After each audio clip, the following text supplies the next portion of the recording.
শুনক।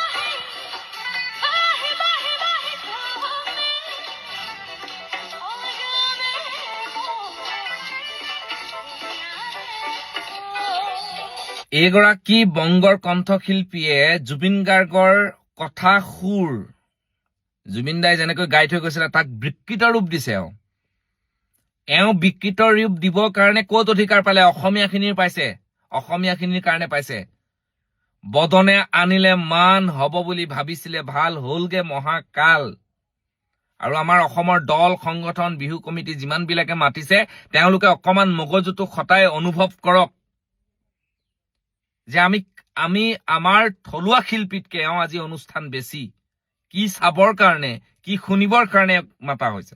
আৰু বহুতে প্ৰশ্ন কৰি ফেচবুকত লিখি আছে যে জাতিৰ সংস্কৃতিৰ কাৰণে মাত মাতা, জাতিৰ স্বাভিমানৰ কাৰণে মাত মাতা ইউটিউবাৰ ইনফ্লুৱেঞ্চাৰ সংগঠনৰ নেতাসকলে ক'ত গ'ল? আপোনালোকে হয়তো মোৰ ফেচবুক পোষ্টটো চোৱা নাই ডাঙৰীয়া। মই আগৰ পৰা দি আছো যে এইটো নহব। আমি আলহীক কেনেকে সন্মান দিব লাগে দিওঁ। এতিয়া ক'ব শিল্পীৰ সীমা নাথাকে। এম আই ৰাইট? আপোনালোকেতো সেইটোৱে ক'ব যে শিল্পীৰ কাৰণে কোনো সীমা নাথাকে। জুবিন গাৰ্গেও কলকাতাত প্ৰগ্ৰেম কৰিছিল। জুবিন গাৰ্গে কলকাতাৰ বাংলা ভাষী কেইবাখনো বাংলা চিনেমা, হিন্দী চিনেমা আদি কৰি তাৰ পৰা ওলোৱা চিনেমাত গান গাইছিল। ভূপেন হাজৰিকা তাৰ পৰা ওলোৱা চিনেমাত গান গাইছিল। তাৰ সংস্কৃতিৰ সৈতে সম্পৃক্ত হৈছিল। এইগৰাকীৰ এটাও গান নাই অসমীয়া, আৰু যিকেইটা গাইছে অতি অধজ গান। আৰু এটা 2 নম্বৰ কথা, তেওঁ যিবিলাক বাদ্যযন্ত্ৰী চাউণ্ডলৈকে সেইবিলাক কলকাতাৰ, ইয়াৰ নহয়। এইটো মই খবৰ পাইছো ইয়াৰ নহয়। এইটো খুব বেয়া কথা হৈছে যদি নহয় আমি খবৰ পাইছো। আৰু এটা কথা, এওঁ যিজন মেনেজাৰ আছিল অসমীয়া ল'ৰা, তেওঁকো উলিয়াই দিছে। এতিয়া মেনেজাৰ তেওঁ কোনোবা অঙহী বঙহী, আধাখিনি তেওঁলোকৰে মানুহ। এইটো অসমত হবলৈ দিয়া নহব। আৰু ইণ্টাৰেষ্টিং কথা, আমাৰ যিসকল অসমীয়া মানুহ যদি লাজ চৰম আছে কিবা, মই যদি ভাবো যিসকল কমিটিয়ে মাতিছে তেওঁলোকে উপলব্ধি কৰক আমি কাক মাতিব লাগে। আজি এওঁ তুলনাত আমাৰ থলুৱা শিল্পীসকলৰ, কণ্ঠশিল্পীসকলৰ অনুষ্ঠান কম। এইটো কিন্তু আটাইতকৈ দুৰ্ভাগ্যজনক কথা। জুবিন দায়েও তাত প্ৰগ্ৰেম কৰিছিল হয়, কিন্তু ইমান প্ৰগ্ৰেম কৰা নাছিল। 2-1 আলহীক যেনেকে মৰম দিব লাগে তেনেকেই কলকাতাই দিছিল। আৰু সেইটো কাৰণেই আমাৰ লগত এটা মৰম চেনেহ ভাতৃত্ববোধ আছে। আজি ইয়াক সুৰ বিকৃত কৰিছে, মাজতে গৈ পেলাই কান্দিলে এই জুবিনদাৰ ক্ষেত্ৰত গৈ পেলাই। কিন্তু কোনোদিন জাষ্টিছ ফৰ জুবিন গাৰ্গ ক'বলৈ, লিখিবলৈ, তেওঁতো আজি এই ইলেকশ্যনৰ আগত বহুত ঠাইতটো প্ৰগ্ৰেম কৰি আছিলে। একদিন কৰবাত ক'লেনে জুবিনদাৰ ন্যায় লাগিব বুলি? এনেকুৱা ধৰণৰ হবলৈ অকল অসমীয়াখিনিয়ে সুবিধা দিছে। আমাৰ একোৱেই নাই। আৰু আমি চব ফালৰ পৰা শেষ হৈ গৈ আছো, প্ৰত্যেকটো ক্ষেত্ৰত শেষ হৈ গৈ। দুখ লাগে। এতিয়া কোনোবাই ক'ব বংগত গৈ গান গাই আছে, খবৰ লোৱা কি কেনেকে গান গাই আছে, কি কৰি আছে।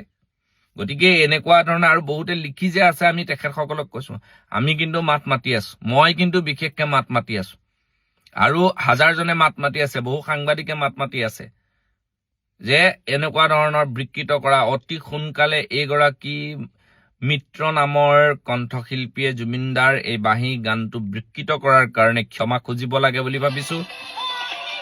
এইটো গানৰ কাৰণে ক্ষমা খুজিব লাগে বুলি ভাবিছো অসমৰ জনগণৰ ওচৰত। আৰু এওঁ কোনে ইমান সাৰ পানী যোগাই আছে এইবিলাকো বিষাক্ত অসমীয়া সমাজখনৰ কাৰণে। মই পুনৰবাৰ কৈছো, সদায় অসমীয়াৰ পক্ষত আছো, থাকিম। আলহী হিচাপে 2খন মঞ্চ দিছে, তাত ক'ব লগা নাই। কিন্তু থলুৱা শিল্পীতকে আজি বংগৰ শিল্পী আহি দপদপাই আছে। তাকো ভুল নিজৰ এটা গান নাই, নিজৰ এটা কোনো এয়া নাই হা। আৰু ইয়াক সাৰ পানী যোগাই আছে আমাৰ অসমীয়া কেইজন মানে। লাজ পাব লাগে এই কথাবিলাক। মোৰ মঞ্চই কি কয়